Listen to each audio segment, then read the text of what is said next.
Secret services and spies, excitement incorporated. And no figure has shaped our idea of a master spy quite so much as James Bond. But this is far from the reality. Powerful Secret Service headquarters control worldwide spy networks.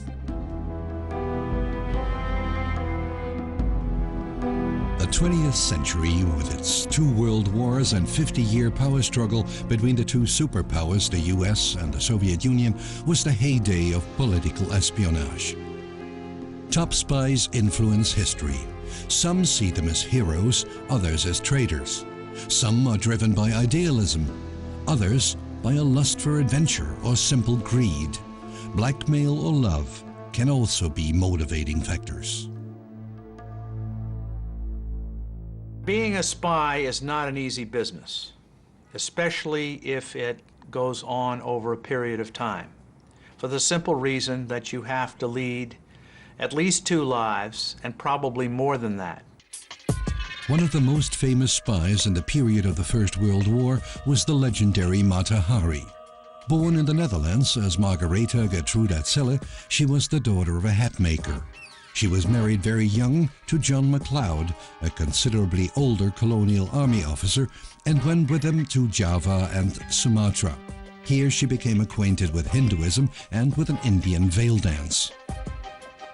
The young officers in her husband's garrison adored this beautiful Dutch woman, but her husband was a heavy drinker and used to beat her.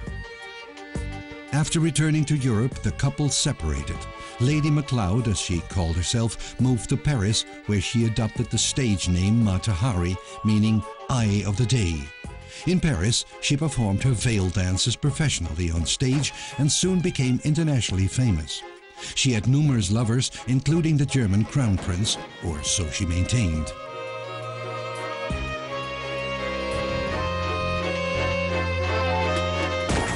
At the start of the First World War, she was in Berlin, and it was at this point that the German Secret Service is said to have offered her a lot of money to spy for them. Back in Paris, she also attracted the attention of the French Secret Service. Mata Hari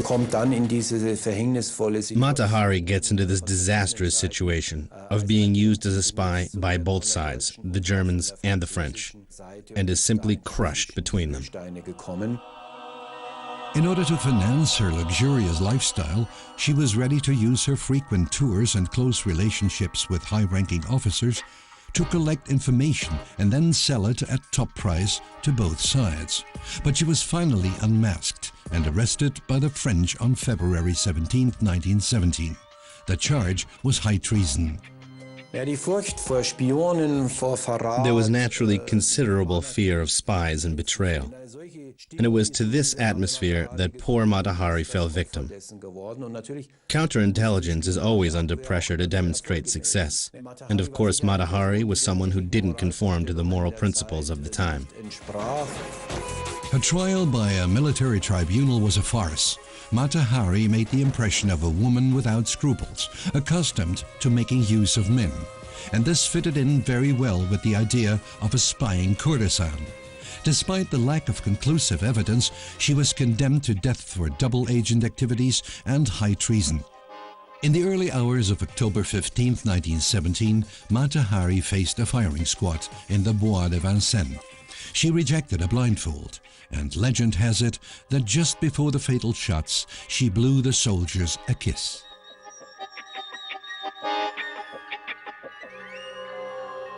The First World War laid waste to Europe and cost the lives of 20 million people. Monarchies disappeared and the map was redrawn. People tried to reorient themselves. In Russia, the Communist Revolution launched a new era. The pervasion of the 1930s brought dictators to power. Hitler in Germany, Stalin in Russia. The next war was already looming. After invading Poland, Belgium and France, Hitler was preparing to attack the Soviet Union.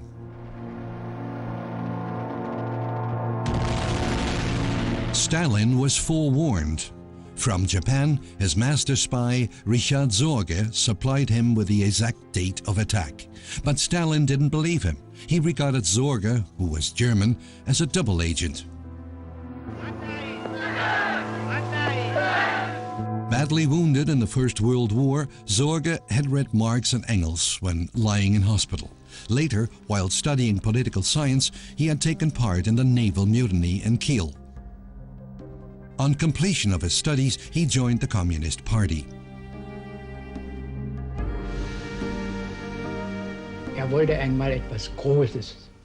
He wanted to do something great.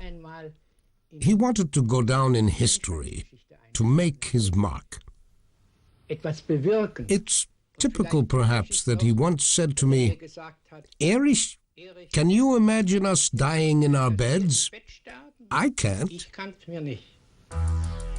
In 1924, he went to Moscow, where he worked for the Communist International. He came to the notice of the Russian Secret Service, who sent him to China under the code name of Ramsey. Shanghai, a cosmopolitan city and a synonym for wickedness, adventure, and wealth. Most of the wealth was in the hands of the Europeans and Japanese, who owned banks and industrial enterprises.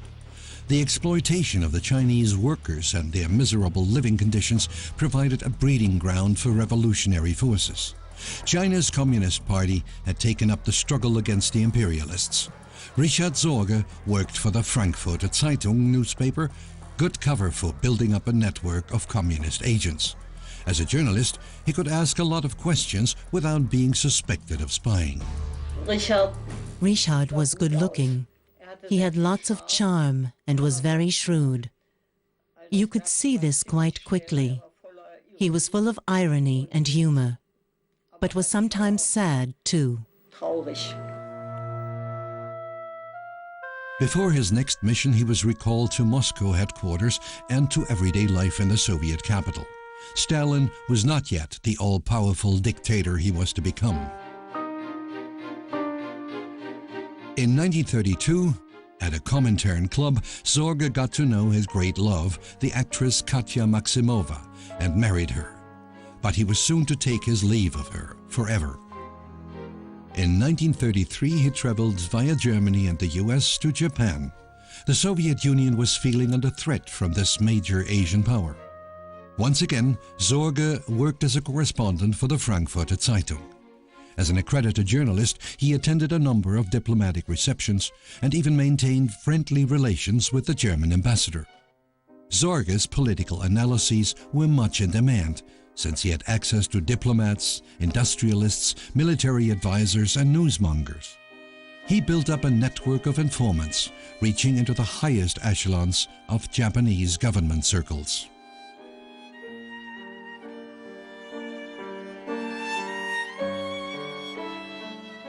Zorge was a Superman. He behaved like James Bond. He loved fast motorcycles and apparently had a lot of love affairs. He was also a heavy drinker and was always getting into fights. An ideal hero type. But he attracted too much attention. On the other hand, he was highly intelligent, was a doctor of philosophy, and wrote books and articles.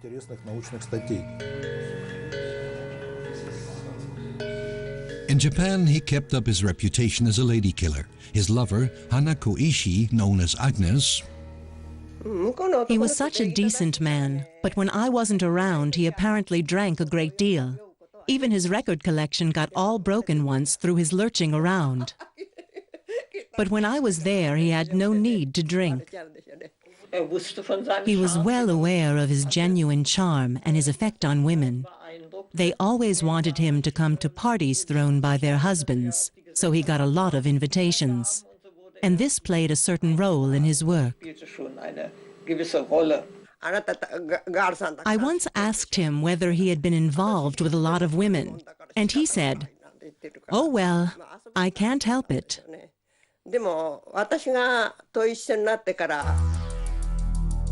Lady killer and party lover though he was, Richard Zorge never forgot his mission. In Berlin, Hitler informed the Japanese ambassador about the date of imminent attack on the Soviet Union. Thanks to his good contacts with the closest associates of the Japanese Prime Minister, Richard Sorge heard about this and informed Stalin of the date, the strength and the directions of attack of the German forces.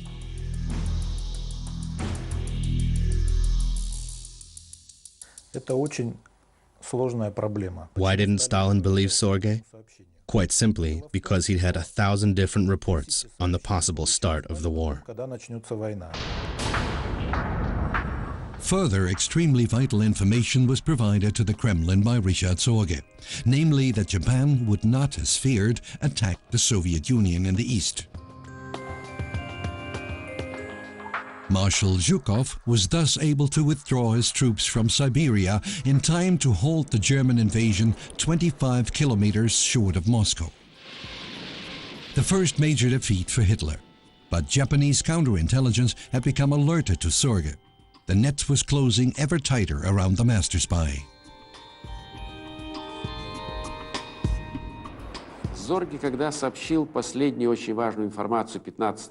In one of his last letters home to Moscow, Sorge wrote, "Our group is in danger and I'm requesting permission to come back to Moscow." But Lavrenti Beria, head of Russian military intelligence, refused to let Sorge return and had his wife Katya arrested. Beria interrogated her personally. She was sent to a prison camp where she died 2 months later. Beria said, "We can believe the information or not, but we cannot rely on it." De facto, this meant the end of Moscow's relationship with Sorge. His fate was sealed. Only a short while after Sorge delivered his last report, so vital for the course of the war, his cover was blown and he was arrested in Japan. It was a tragedy. He was an honest and good person. He was arrested in Japan, and Katya was arrested here for nothing whatsoever.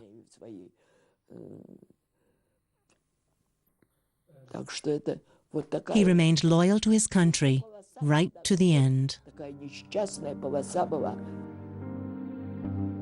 The Japanese wanted to exchange this top spy for another agent, but the Soviet ambassador said, "Richard Sorge, they've never heard of him." That was his death sentence. On the anniversary of the October Revolution, November 7th, 1944, Richard Sorge was hanged. The Russians didn't want to exchange Sorge and denied knowing him. It was nothing personal. He was simply the victim of high politics. Stalin did not want to put a strain on relations with Japan in 1945. Sorge was finally rehabilitated in the Khrushchev era. In 1964, he was posthumously awarded the title of Hero of the Soviet Union. We had a combination here of 3 very good qualities for a hero: the ideology, the Superman, and the intellect. Richard Sorge wurde deswegen vielleicht auch von Stalin und von der Sowjetunion im Stich gelassen, weil Stalin persönlich keinerlei Vertrauen. Another reason why Richard Sorge was let down by Stalin and the Soviet Union was that Stalin personally didn't trust him and made all sorts of hostile remarks about him, as we now know from the records. So we have to take account of Stalin's psychology. Take a quite different example. Stalin had repeated reports about the American-British atom bomb project, but he simply didn't believe them. The atomic bomb. In the laboratories of Los Alamos and the American state of New Mexico, a multinational team of scientists were working on the development of the atom bomb. Among them, the German-British nuclear physicist Klaus Fuchs, the #1 atomic spy.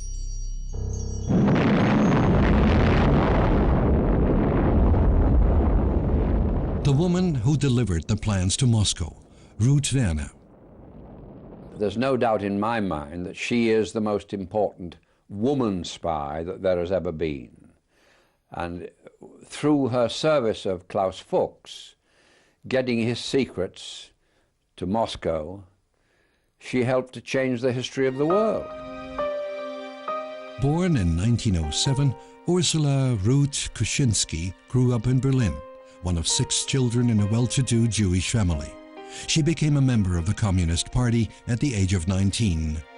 What I admired most was that she was not at all bourgeois, really hated conventional attitudes, that she had a wonderful sense of humor, and that she wanted to have us under the most difficult circumstances. She married the architect Rolf Hamburger and in 1930 accompanied him to Shanghai. As a politically active young woman, she felt uncomfortable in the company of the rich Europeans and unable to share the superficial lives of their womenfolk. But everything suddenly changed for her when she met the charming master spy Richard Sorge. I was his apprentice scout, so to speak. And as one can remember the distant past much better, I can clearly recall the first time he came and asked if I were ready to work with him. The young mother didn't hesitate. Under her cover name Sonia, she gathered information, kept contact with underground Chinese communists, and stored weapons in her house, all without her husband's knowledge. I don't think she was looking for a career in spying. What she was looking for, I'm fairly certain, was a way of fighting for justice. In 1933, Ruth Werner went to Moscow for thorough training in the craft of spying. Her next mission was in Manchuria, the north of China. She took her son Michael with her. When I was 3, my mother was sent to Manchuria to help the Chinese Communist Party there. It was a matter of obtaining explosives and setting up radio links. Ruth Werner was a Morse code virtuoso. She kept in radio contact with Richard Sorge too. In Japanese-occupied Manchuria, she was constantly in danger. For fear of having her cover blown, her employers summoned her back to Moscow. Here, she was faced with the fact that the communist ideals of her youth had been replaced by Stalinist terror. Friends were disappearing, falling victim to the tidal wave of purges. I don't know why it didn't engulf me as it engulfed others. Even now, I can't say. At the time, I was told not to meet with so many Germans, and that it would be better if I left, or else. Via Warsaw, where her daughter Janina was born, Ruth Werner fled to Switzerland, where she built up a network of agents, including Len Burton, a British communist and Spanish Civil War veteran. There was the danger that my mother could be deported to Germany, which would have meant her certain death. So she entered into this sham marriage with Len in order to obtain British nationality. In 1940, Ruth Werner moved to England, her last and most significant posting. I did notice that wherever we were, it was always important for her to put up a tall aerial. That was true in Poland and in England too, and I thought it was because she liked listening to radio. I had no idea that she was operating a secret transmitter.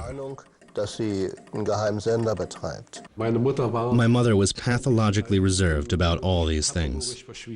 The only time she lied to headquarters in Moscow was when she was pregnant with me. She should have reported it, but they'd probably have said, it's either your work or the child. Ruth Werner succeeded in combining family and espionage. I followed political events, the Cold War, the development of the atomic bomb on both sides, without having any idea, of course, that We were involved. That my mother was directly involved. Ruth Werner and her family were living near Oxford. Her most important contact was Klaus Fuchs. Born in Rüsselsheim in 1911, the son of a Protestant theologian, Fuchs studied mathematics in Kiel. As an activist in the communist student movement, he had to flee to Britain in 1933. From 1941 on, this highly gifted nuclear physicist took part in the military atomic project. His pro-communist sympathies brought him into contact with the Soviet intelligence service. He passed on the top-secret plans to Ruth Werner. I realized right away that he was some kind of academic or professor, because he was rather impractical and a bit slow, in spite of being clever and well-educated. We always met out in the country and went walking arm in arm, like a loving couple. I didn't know what his business was until he passed that big book on to me, which gave me some idea. The research secrets betrayed by Klaus Fuchs accelerated the development of the Soviet atomic bomb by some years. In 1949, only 4 years after the Americans, the Soviet Union exploded its first bomb.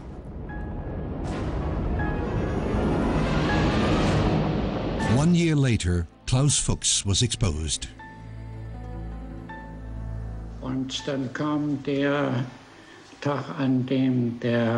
then came the day when the deputy of the director, Dr. Skinner, a close personal friend of mine, came to me and said, "Klaus, certain charges have been made against you.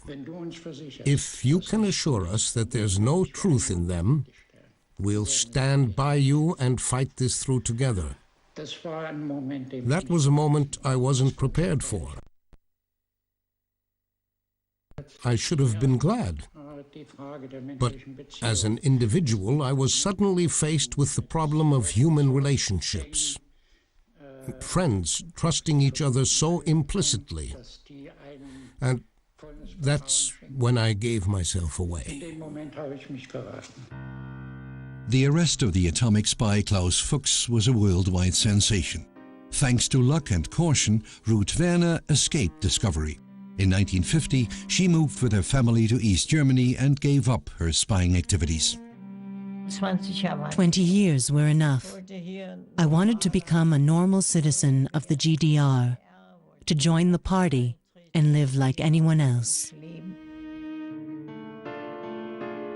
Klaus Fuchs, condemned to 14 years in prison for spying for the Soviet Union, was pardoned in 1959 and deported to East Germany, where he continued his career as a nuclear physicist.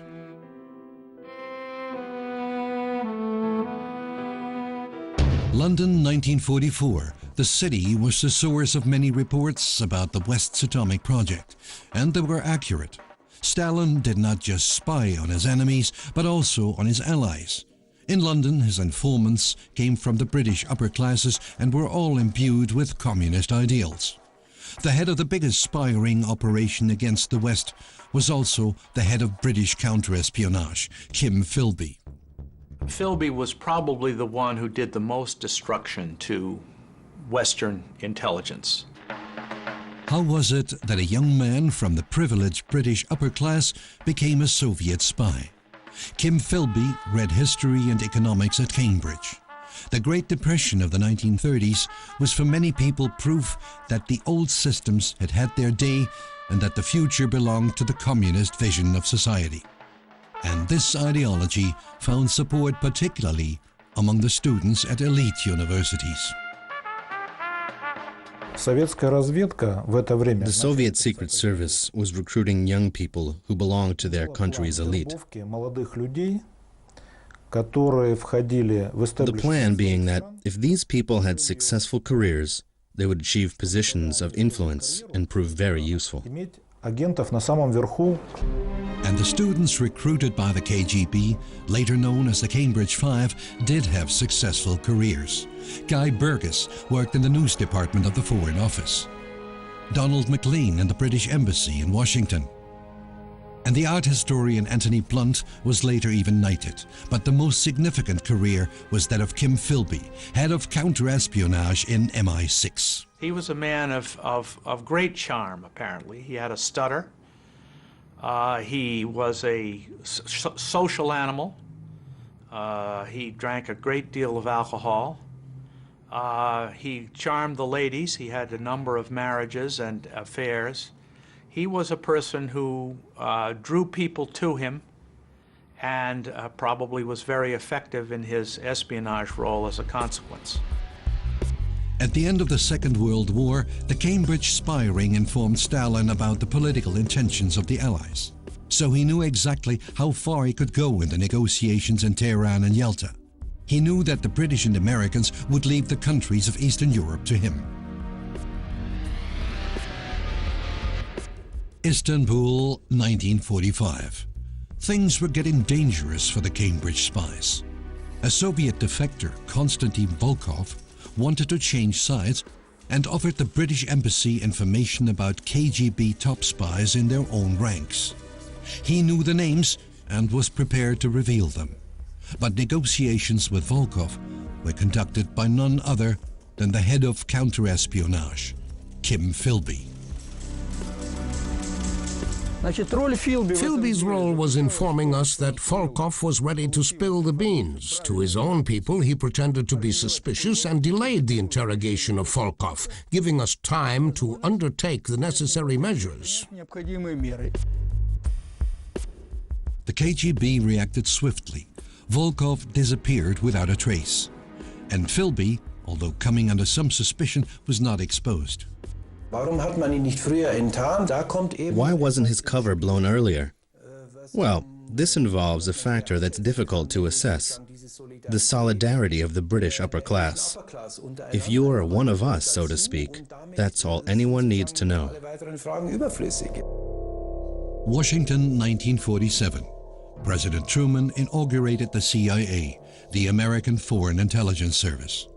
Its primary task was to gather information on the military activities of the East Bloc. Philby was sent to the US as the British liaison officer to help develop the CIA, thus giving the Soviets front row seats, as it were. But then something happened that almost led to his downfall. His fellow spies, Burgess and McLean, were unmasked and disappeared. It was a perilous situation, but Philby didn't go into hiding. He actually appeared before the television cameras and denied he was the third man. Third man? Were you in fact the third man? No, I was not. Philby was mentally strong, self-controlled, with nerves of steel. But he lost his position and was later dismissed. Working as a journalist, he went to Beirut, at that time a hive of spying activity. And although under surveillance, he resumed contact with the KGB. This time, he was unmasked. The British were ready to pounce, but the Russians were quicker off the mark.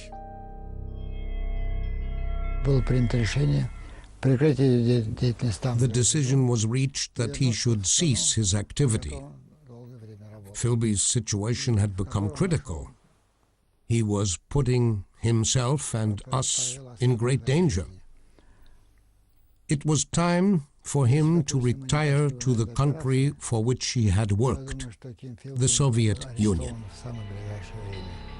Once in Moscow, Philby betrayed further agents working for the British. His former colleagues in the British Secret Service have said that it was his richly deserved punishment for what he'd done, to spend the long years of retirement in Moscow. It was in Moscow that Philby died in 1988. A traitor from conviction, he was a hero of the Soviet Union with the Order of Lenin and a Tomb of Honor.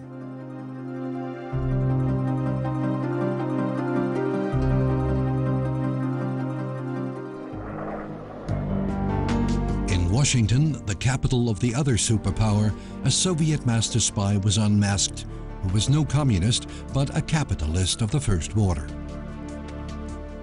John Walker. Every Secret Service would be proud of such a source. As a communications officer in the U.S. Navy, John Walker had access to the codes used by the military. Deeply in debt after a divorce, Walker was in need of money. The first thing that came to his mind was stealing secrets and selling them to the Soviet Union. He said to me once, "People make a big deal out of me being a spy. If I'd worked in a bank, I would have stolen money. If I had access to drugs, I would have sold drugs. This was what I had access to, so I sold secrets." Walker marched straight into the Soviet embassy with a suitcase full of naval secrets.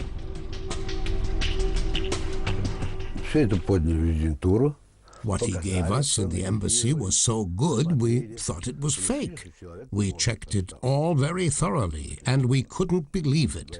But it was all genuine and of inestimable value. Walker not only delivered the latest codes, but also the plans for the encoding machines. For 17 years, the KGB could pick up and decipher everything. The Soviets knew about every submarine leaving port, crew numbers, destination, and weaponry.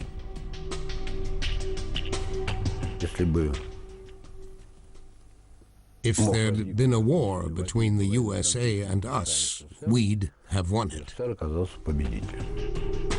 Walker earned millions of dollars for betraying his country. The Soviets deposited the money in dead letterboxes. It was his private life that led to his downfall. Walker was caught thanks to his wife. He told me one of his mistakes was not killing his wife, his ex-wife.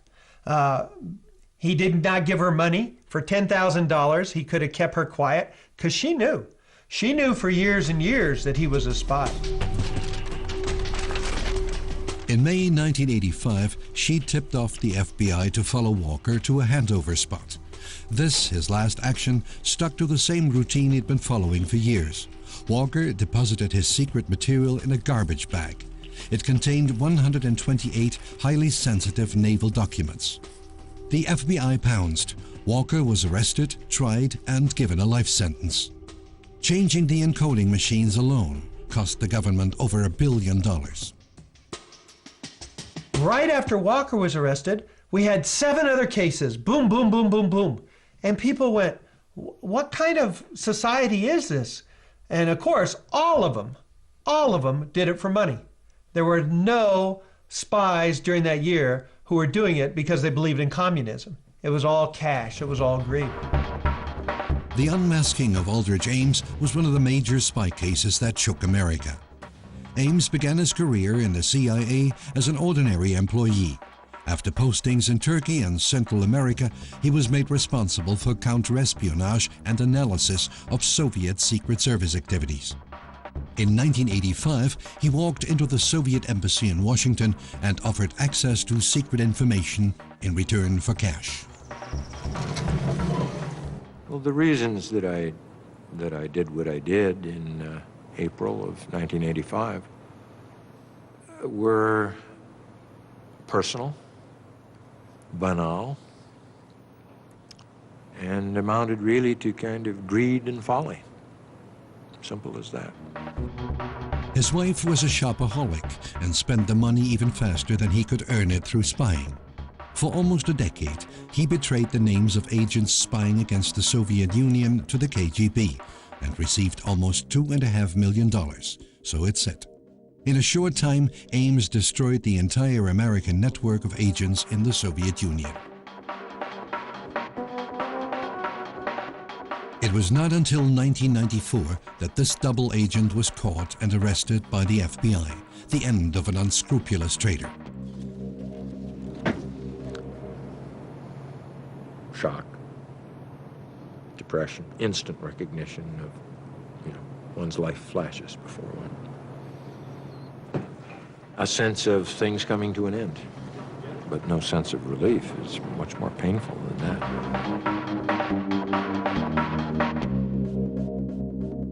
At least 10 of the agents betrayed by Ames were executed.